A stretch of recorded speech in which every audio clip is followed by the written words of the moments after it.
Hello and welcome to this tutorial. In this tutorial, I'm gonna go over how to calculate the risk based on the input factors.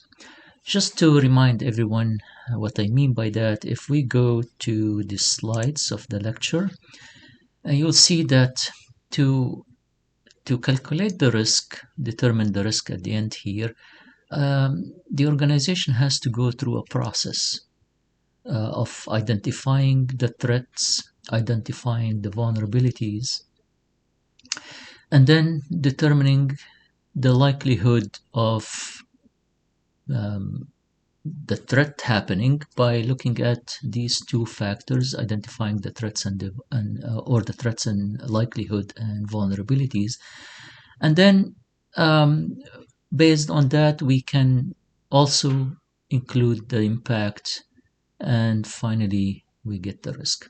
Just so that I can remind everyone what I mean by that, we have this process of the risk at the end is based on three input factors, and there are others as well, but these three input factors are the threat, event itself, and vulnerability, and then the impact. The combination of the three results in a risk level. Okay. So just quickly, what I mean by the threat and vulnerability and impact. So if we let's assume that there is software that's not written well, and therefore it is vulnerable to buffer overflow attack, right? So that represents a vulnerability. The software is not written properly, it's sloppy development, and it has many ways for an attacker to exploit this, right? That by itself does not mean 100% risk. This means that it could be exploited. So there is also the probability of exploitation. So the vulnerability is one factor, and then the probability of exploitation of this vulnerability is what we call the threat event, or the threat likelihood sometimes, or the threat frequency. It depends on if we're talking about storms, then we're talking about frequencies, how frequent or what is the probability of a storm. If we're talking about exploitation of vulnerable software, then we probably will talk about the likelihood in terms of, is it really possible, is it probable, is it highly probable, and so on. So we give it some kind of qualitative measure. All right, but let's say, okay, the two combined, there is vulnerability, and the vulnerability is actually exploited by an attacker. All right, but that by itself has to have an impact. If it doesn't have an impact, if the software doesn't do really much, then there is no impact. But if the software is a financial software and the result is losing millions of dollars, then the impact is a different story. So we're going to combine these three factors and come up with a risk.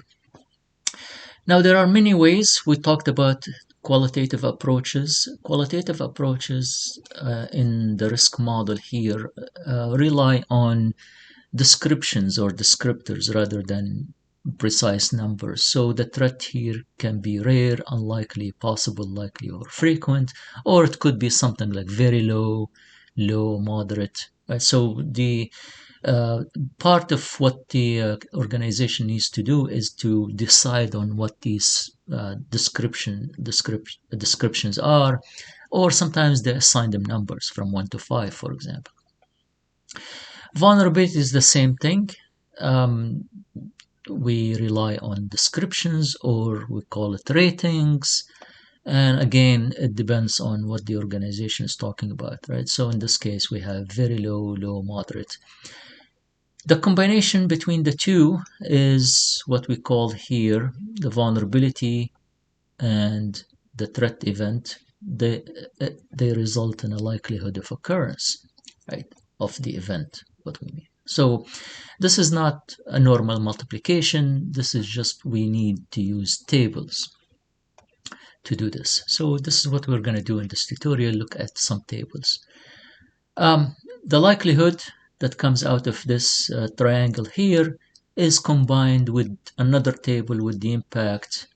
So now we get finally the risk, which is represented as either a level 1, 2, 3, 4, 5, or a description, very low, low, moderate, and so on. Again, all of these descriptions are dependent on the organization. If you look up all these tables, you see different organizations using different labels. So this is what we will do. And I'm gonna remind everyone of the table so we can see something like this. You see here the threat frequency is frequent, likely, possible, unlikely, rare. Again, each one of these means something. The level of vulnerability, low, very low, low, medium, and also that means something. So we're going to use something similar, not exactly, but something similar in this tutorial. So in order to do this, I have this table. This is the risk profile, or we're going to finish the risk profile, which includes all the risks that the organization is facing. So in this example, we assume that the organization went through identifying the risks by looking at what the threats are, what the vulnerabilities are, and what the impacts are. So in this case, we have different categories of vulnerabilities: software-related vulnerabilities, access control vulnerabilities, network security.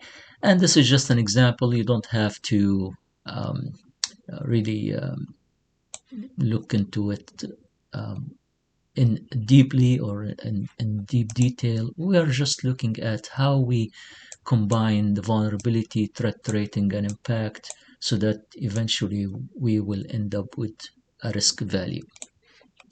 So to simplify the task, I used the same kind of descriptions for everything.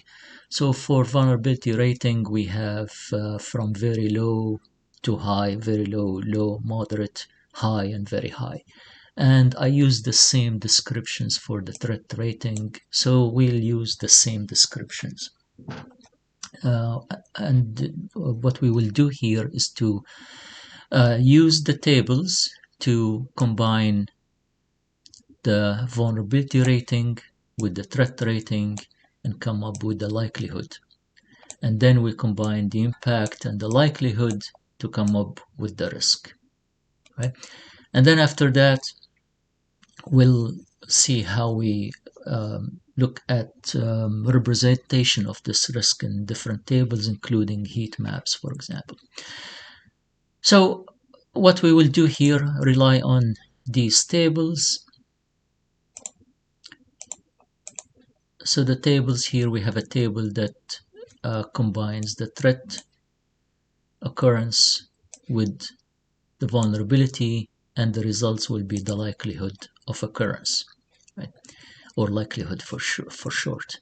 And then we'll take the likelihood and the impact and combine them using these descriptions, and we end up with the risk value. So we're going to go step by step and go over all of these, right?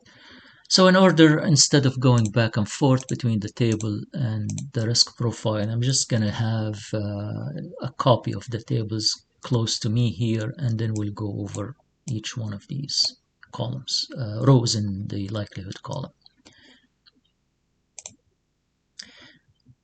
Okay, I'm going to bring these tables here. I'm going to just show them in a file instead, so that you can see them side by side. I may go back and forth between the two documents.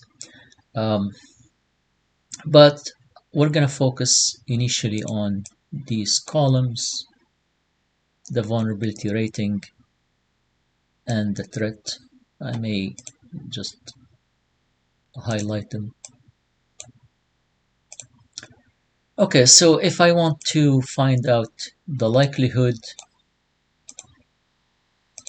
then what I need to do is combine the threat rating with the vulnerability rating. If you look at this document, you will see the threat is moderate versus high. So moderate versus high results in moderate likelihood. So I'm going to write moderate likelihood.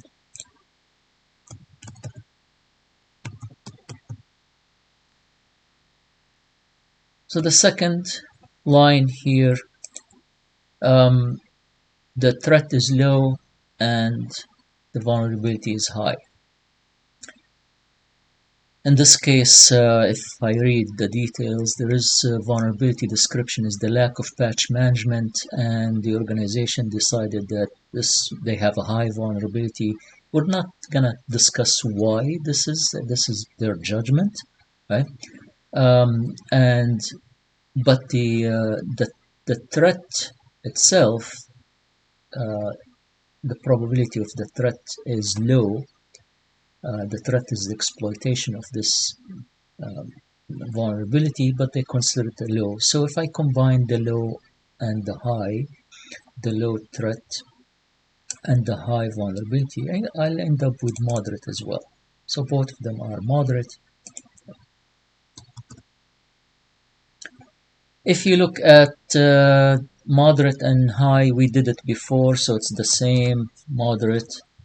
Here, vulnerability third-party software, vulnerable third-party software, they consider that rating is low or very low, and the threat of supply chain attack that results from this vulnerability is low. But interestingly enough, if that happens, the impact is very high. But they consider these ratings as they're low in their case. So the threat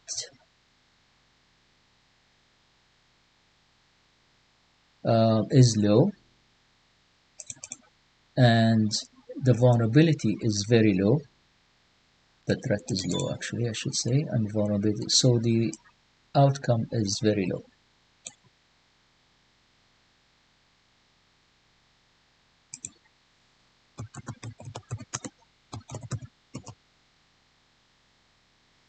All right, so that we finished this part, and we'll move to the other parts as well. So in line number 8 here, we have another group of vulnerabilities, access control vulnerabilities. We'll see here that we'll take them one by one. So the rating is high and the vulnerability is moderate. So if we go to the table, high, which is this row, and moderate, which is this row, so the results is moderate as well. So we can write this down as moderate, and we're just gonna highlight this so that we know the ones that we finished.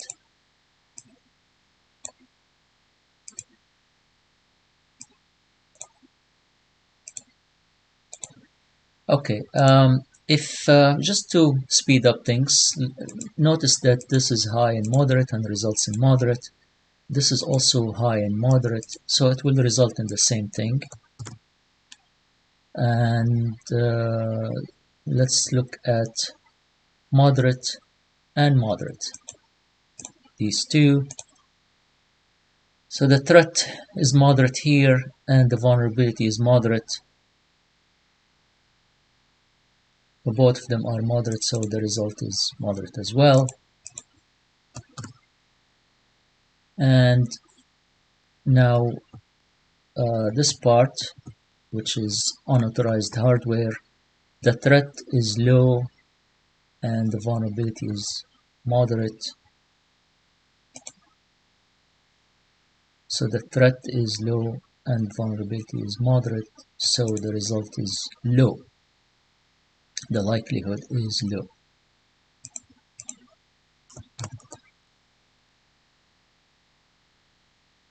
And next will be having the two factors are low. So if we go to the table again, we'll see that low here and low here, so the result is low. By the way, these tables also, they're not universal, as I said before, so the organization may create the table the way they want. So if they are a little bit um, risk averse, they may have the results can be low instead of very low, right? So they go higher up in the rating. But anyways, so that's these are actually taken from the NIST document about guide to risk assessment. So I follow the same tables or similar tables. So low and low here, this is the threat is low and the vulnerability is low. So the intersection is this part here, which is low.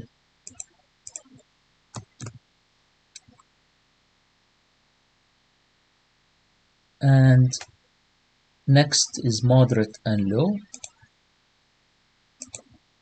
Moderate is this line and low is this column, so the intersection is low. So I'm gonna write low here as well.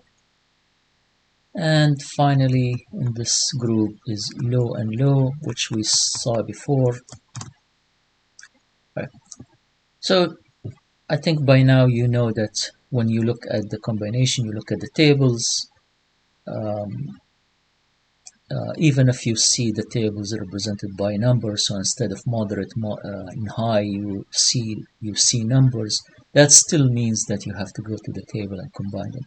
A common mistake sometimes I see people saying, they take it literally, they say, well, likelihood is the multiplication of the threat rating and vulnerability rating, so we multiply 1 by 1, that's, or 1 by 2 is 2. That's not, no. Though in this case we just used, instead of descriptions for the rating, we use 1 2 3 4 5, but still it's not a numerical multiplication. You still have to go to the tables. Okay, I'll try not to repeat this any more time. I think I made it clear. I'm just gonna go through all of these. So now we have moderate and high. If we see this before, so we don't have to go to the table, we just copy it. So moderate and high, we have seen it before here at the top, so if the result is moderate. And moderate, we have seen it before. Moderate and high, also have seen it before.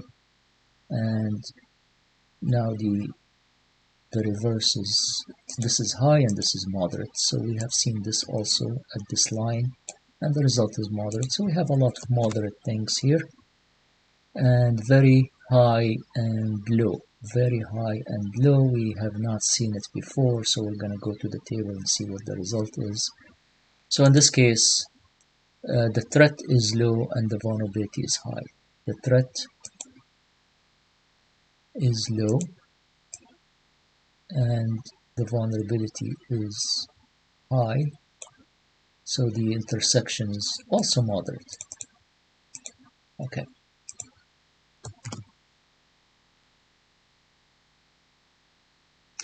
Moving on to the next group. This group has only 2 lines or 2 vulnerabilities.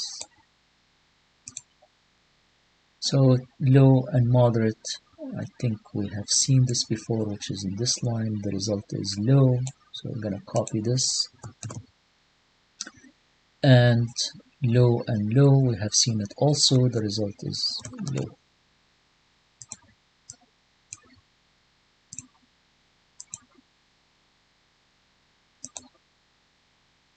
let's continue. We need to do this group. I'll try to do it a little bit faster. Hopefully you are following me. High and high. I think we have seen this. No, no, we haven't seen it before. So we didn't see an example of both vulnerability and the threat is high. So let's take a look. In this case, we're looking at this row. The threat is high and the vulnerability is high. So the intersection is high.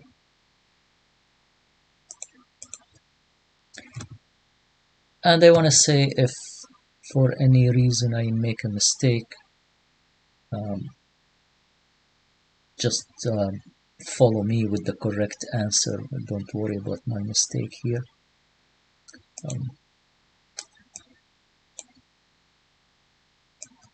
Now next is high and moderate.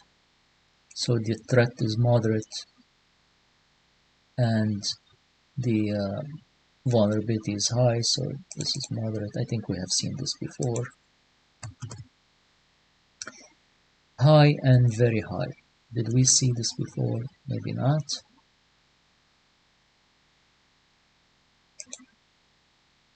So the vulnerability is very high.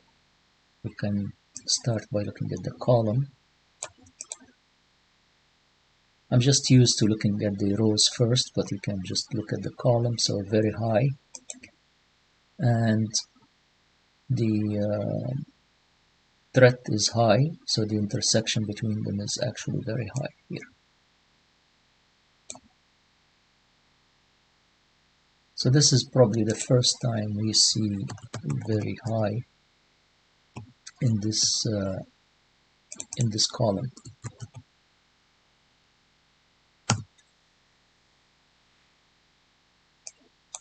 Next,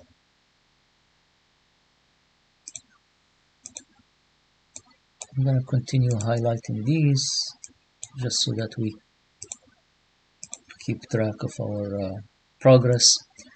High and high, we have seen it before. The result is high. And low and moderate. Low and moderate is here. So we can copy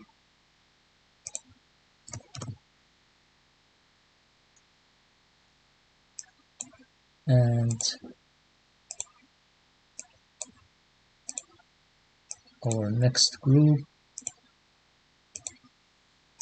So high and moderate, or the vulnerability is high and the threat is moderate. And if you look at, you'll see this is the same column here, same row, I mean. So this is moderate and very high and high. We have seen it, so the result is very high. We have 3 more left.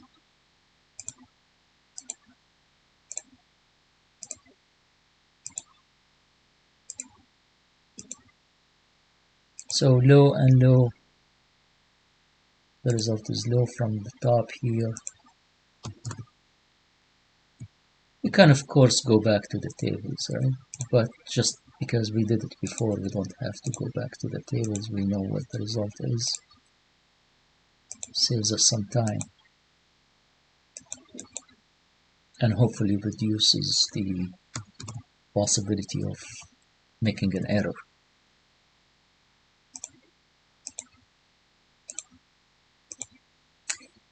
So this is our final likelihood calculations here. Low and low results in a low. Right. Okay, so that actually concludes calculating the likelihood. Now the remaining step is to calculate the risk. To calculate the risk, if I go back to my table here, you'll see I need to use the other table, which combines the likelihood and the impact. So we're going to go through the same process and look at, this time we're going to look at the impact and the likelihood. Maybe I'll choose different colors in this time. So let's make the impact a little bit orange, and the risk, we'll just make it maybe blue. Coloring has no meaning whatsoever. I just want to track my progress here. No meaning in this case, right? So just to make sure that I'm looking at the right column, I color them differently. So the likelihood is moderate, which represented by these rows here, and the impact is also moderate. So if you combine the two based on this table, you see this is the exact middle of the table. The result, the risk itself, is moderate.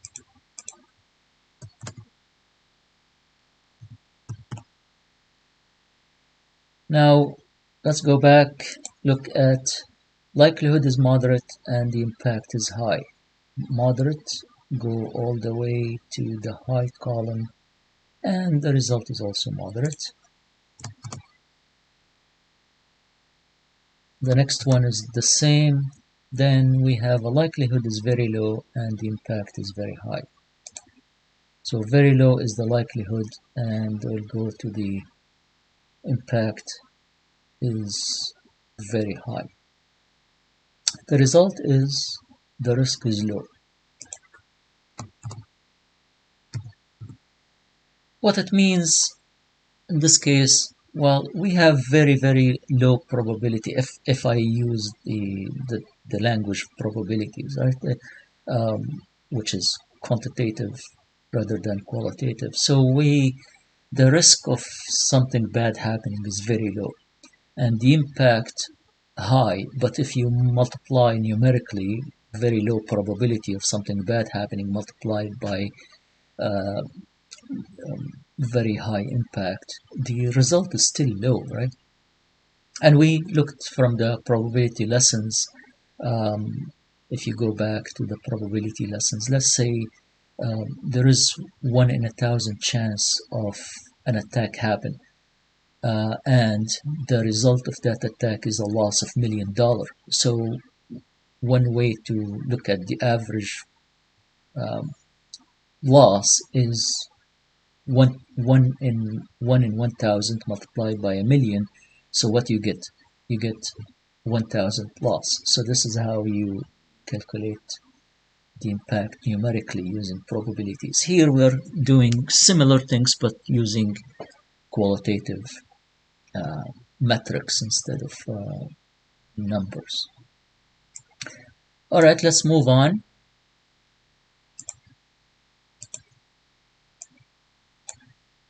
So the next group, we'll see moderate and high here, so that we did it before, so the result is moderate, moderate again, moderate and moderate. Well, I'm guessing the result will be moderate as well. Moderate here, of course, the result is this middle here, which actually we did it before. And then we have a low and high. I'm reading it, by the way, I'm reading them in reverse order. I'm reading the likelihood first and the impact second. So if you are confused, I apologize. So the impact is high and the likelihood is low. All right, so the impact is this column,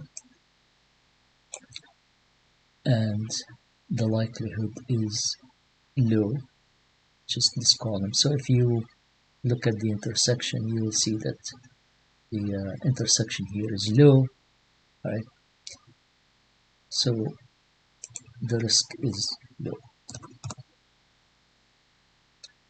and low here as well. So let's see, low, moderate and low. Moderate here and low here. Also, the result, the risk is low, and this one is low as well. Okay, so we see okay, so some of these ratings are repeated. That makes our job a little bit easier because we just need to copy what we did before.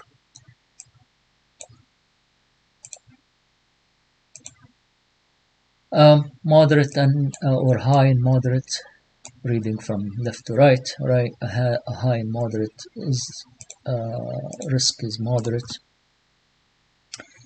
Again, same thing. Moderate and moderate. We have seen it before. Very high and moderate. We haven't seen this before, so let's take a look. Very high and moderate, so the result of the risk is high. So we have a high risk here. And next one is the same.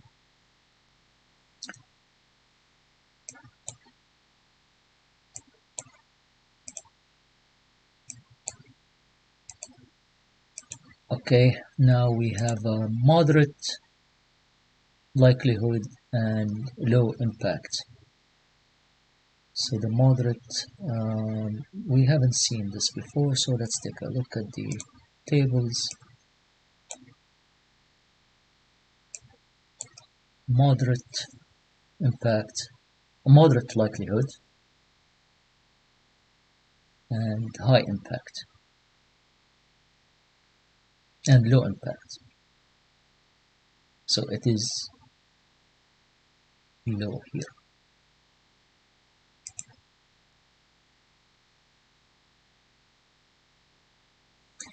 Actually, I think I read it wrong, so let's go back.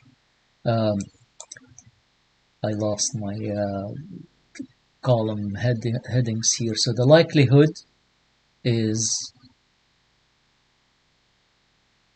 low,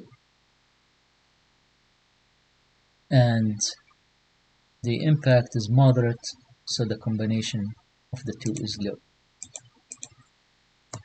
I think I better review this at the end, just in case I missed something. So I may pause the recording and review these things quickly before I continue, just to make sure that you have the final results are correct. So this column remembers the likelihood and the impact. So high and very high. So high here and very high here. So the result is the risk is very high.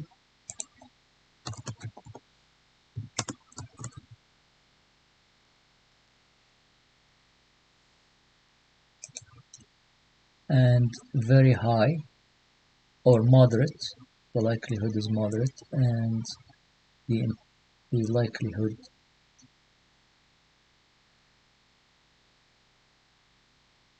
likelihood is moderate, and the impact is very high.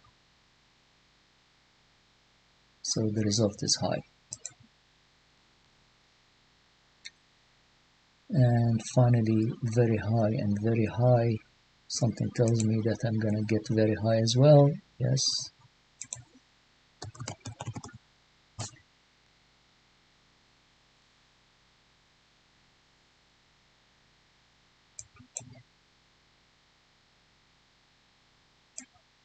So moving on, moderate, high and moderate. Notice that I'm referring to the table now because I don't want to copy something. If I did a mistake before, I don't want to copy the mistake. So the likelihood is high, and the impact is moderate. So the result is moderate,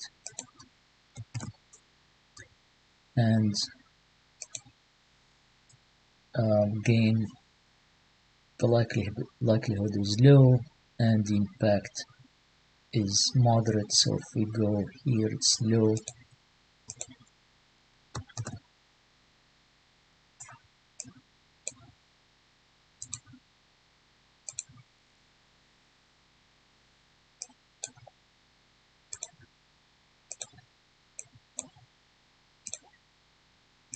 Okay, moderate and high.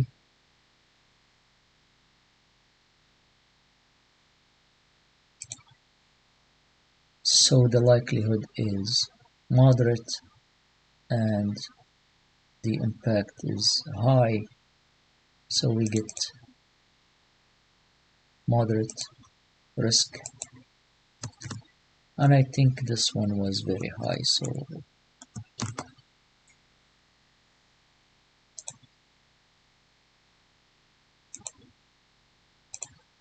let's do the remaining ones. So low and moderate, we have seen it before, so I'm just gonna copy it. And low and low, I am sure that the result will be low as well. So low and low, the result will be low.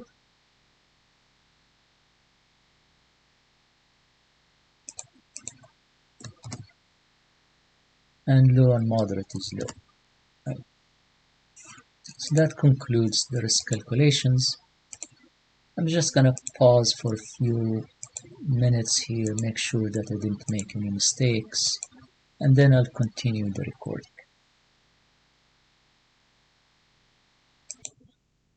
Okay, I double checked, and it looks like there are no mistakes in the risk column at least. Haven't checked the likelihood, but hopefully all the risk column items is correct.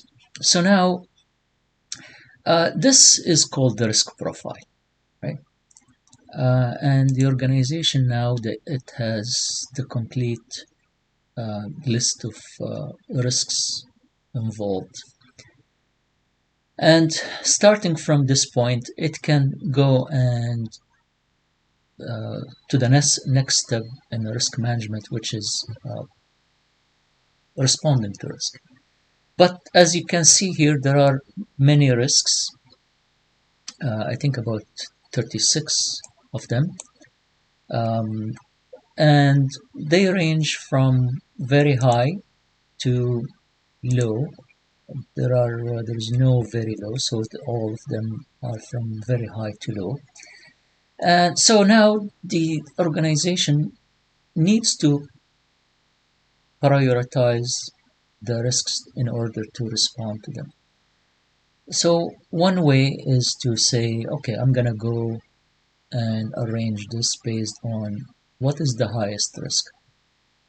So I could, for example, let's say we filter these based on risks, and we'll say we're gonna organize them. Gonna organize them based on just the highest the risk, uh, the sooner we deal with it. So I can order these based on how high the risk. Or another way is to do it based on impact. So again, you'll see that the impact can be very high, moderate, and goes to low. I can say I'm gonna go after the very high first, and then the high, and then the moderate, and so on. Okay, so that's really up to the organization. But what we will do today is to go and try to visualize these profiles in different ways. One of them is to create a heat map.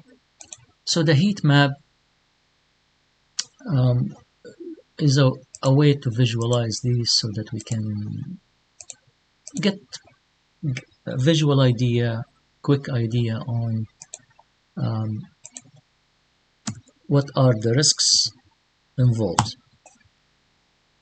So this heat map has the likelihood and the impact. So if you look back at the tables that we used, the likelihood combined with the impact result in a risk. So this is another representation of the risk by using the two components, the likelihood of a threat and also its impact.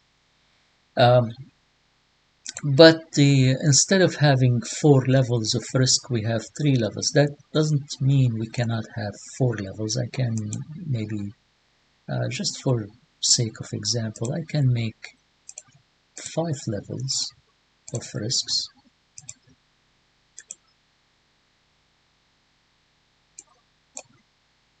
So let's do that and create 5 levels of risks. Right? So here, called the blue is very low risk, the green is low, the yellow is moderate, and then the orange is high, and the red is very high. Again, organizations can choose, if the organizations are a little bit more cautious, they can choose to have more, so they can shift up and down, right? So they can have um, more cells at higher level of risk. Right? But right now we're just gonna use the heat map. So don't worry about the meaning of these. We're just gonna use the heat map, um, and you can use the heat map even without coloring. So how do we use the heat map? Um, if you look back at the risk profile, you see that we have risks here that are the result of the impact and rating. So these two, for example, the top ones, the likelihood is moderate and the impact is moderate. So the idea is simple. To fill the heat map, I need to count how many moderate we see. And then we'll go to the heat map and write the number of cells that fall, or the number of risks that fall into this category. Let me just mark this cell for now, and then we go to the heat map, to the risk profile. Let's go back to the risk profile here and see how many moderate we find. So let's count them. This is 1. We'll go back. This is 2. And this is 3.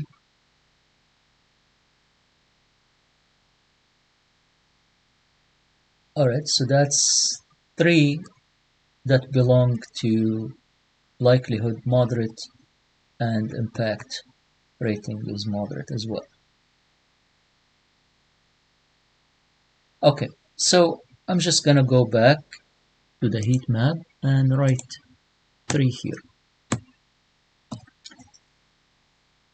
And we'll do this back and forth until we finish everything. So we'll delete these. We'll go back to high and moderate. So we have 1 here, 2, 3, 4,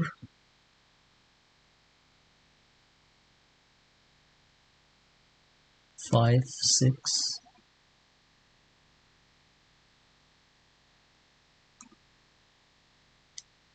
7. So 7 that belongs um, to the cell impact rating is high and the likelihood is moderate.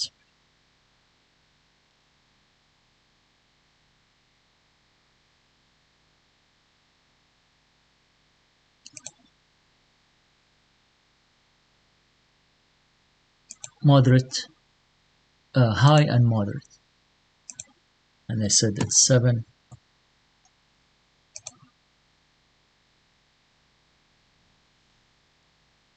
So, moderate likelihood and impact high. I think this is the one. Apologies for just double checking everything to make sure that I'm not making a mistake. Next, I'm just gonna erase these numbers here. You can use different techniques, of course, to count. I'm just going from the top to bottom here. So the next one is very high impact and very low likelihood. So if I count how many it belongs to the same category here,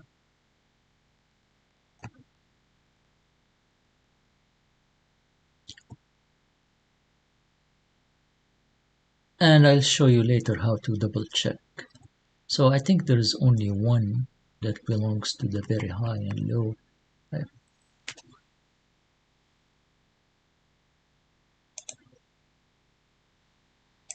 So I'm just gonna put one here. I'll go back. Alright, what's next? I think probably we should make sure that we don't visit the same thing twice. High and low. I don't think we did this before. So how many belongs to this category? I'm gonna use a simple here.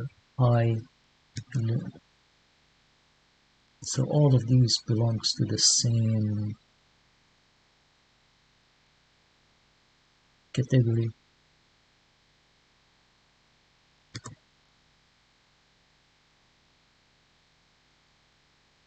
Alright, so I think we have 1, 2, 3,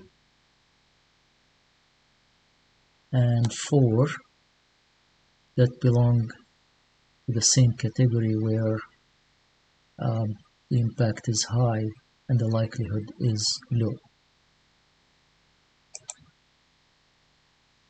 So we're gonna put 4 here.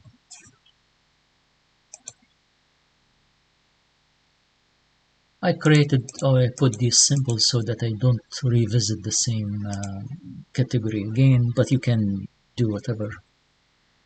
Next here, moderate and low. So let's use at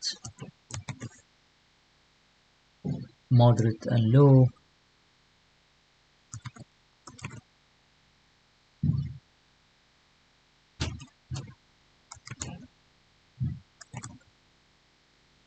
So I think we have how many of them? 5 of them.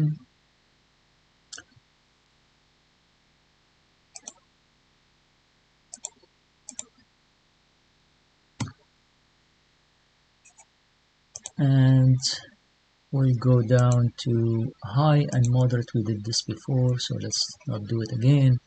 Moderate and moderate. I think we did it before, so moderate and moderate, yes. And that's why we should have marked them so that we don't visit the same cell again. Very high and moderate. We didn't do this. So let's give it another simple here. Very high and moderate.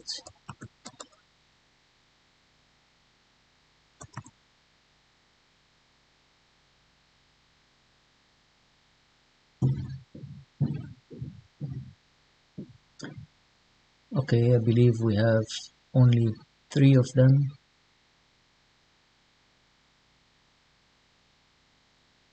Okay, so now we go to the heat map and do this.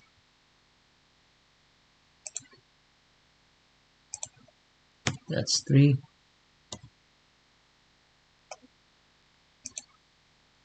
Next will be, we visited all of these, so very high and high.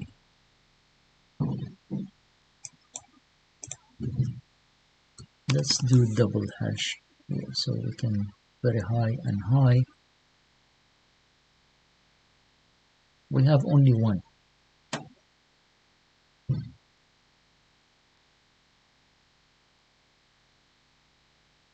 So we have only one of these. Okay, so we'll go to the heat map and mark this. That's another one here. And very high and very high. So we have, let's do double exclamation mark. So very high and very high.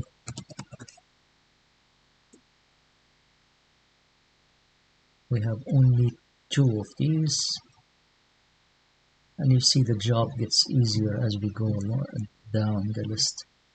So the 2 very high and very high, we have 2 of them.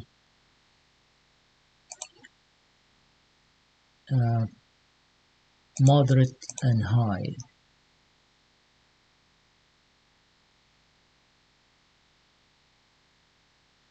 If we have seen it before, we're not going to do it again. Let's see. No, there's empty here, so let's give this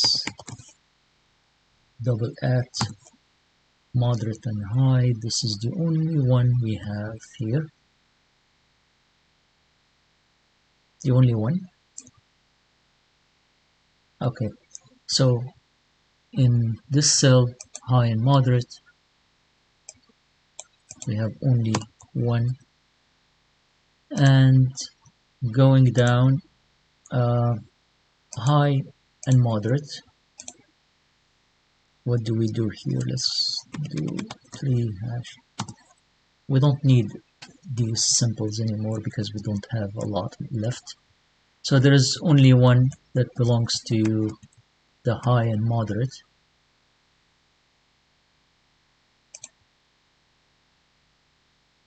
Oh, I think we calculated it before, so we see here there's 7 of them.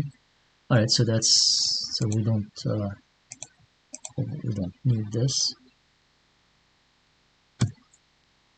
And low and low. There is only one. Low and low. There's only one here. Okay. Now again, we need to double check our work. So how many of these? If you count, you will see that there is 28.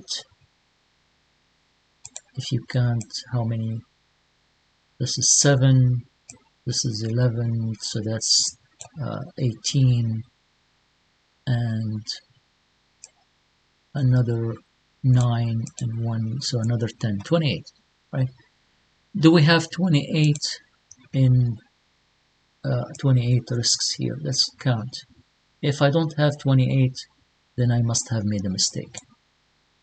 Yeah, the count is 28, right? I told you earlier it was 35, 36 actually, maybe I was wrong, it's only 28. Okay, so that's 28 risks, and I count them all. So this is my final heat map, right? And this is a visual representations of all the risks. Now, very clearly, you can see that we have 3 risks in the red category here, 3 risks in the orange category, and we have 1 in the maybe low category, the green, and the remaining ones are in the yellow. Okay, so if you represent this to the senior executives of the organization, say, okay, here's the amount of risk, here are the risks that we have. The details are here, of course, but this is a quick visual representation. And so they may say, okay, we need to tackle all the red ones first. Or they may say, we need to tackle all the high impact first. And then we go to the high and the moderate and the low. Or they may go the red ones first, then the orange second, and then the yellow after that, and so on. So that helps prioritizing the risks. Of course, we do all of this so that we can eventually do something about the risk, responding to risk. So we may look at, let's say, one of the vulnerabilities. I'll pick one and just look at it. One of the vulnerabilities that, let's say, very high and very high. If we go Let me delete this because we don't need it anymore. Just clutter. Let's look at something that's very high and very high. This one. So if I want to respond to this risk, you will see that the vulnerability is lack of data encryption, and the threat is, of course, is data interception, and the impact is confidentiality breach. Right? Usually we have more description than that, but just for the sake of this example, this is what we have. I could actually do multiple things. I could reduce the vulnerability by saying, okay, let's use encryption. So that will take if I use the encryption for the files, for the information, uh, here I'm assuming the data protection vulnerability refers to the data itself, not the transmission, not over the network. All right. So I'll say, well, I'll encrypt all of the data. So now the vulnerability goes from very high to low, or even very low, depends on what kind of mechanisms we do. So now if I do this, the whole thing goes down. So the likelihood goes down from very high to something lower, and the risk goes from very high to something below that, right? Depends on what kind of mechanism I use. So eventually one of these two become one, and it goes down. Maybe it transfers from two here, become one here, and then two here, right? It moves things around, moves the risks around. Or if I eliminate them altogether, then disappears from the heat map. It doesn't become risk anymore. That's one approach, but maybe there's a good reason for the lack of encryption. Maybe I cannot encrypt the data. So what do I do instead? I try to minimize the threat, right? Maybe implement some security mechanisms that, yes, the data is not encrypted, but the possibility of a threat is reduced. So now instead of the data interception is high, it goes and lower this. The result will be also lowering the the likelihood and lowers the risk overall.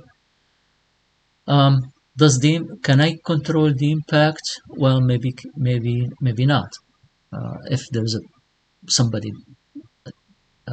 intercepts the data, maybe the impact is the same. But if I can reduce one of these factors, either the vulnerability or the threat, then the overall risk becomes lower.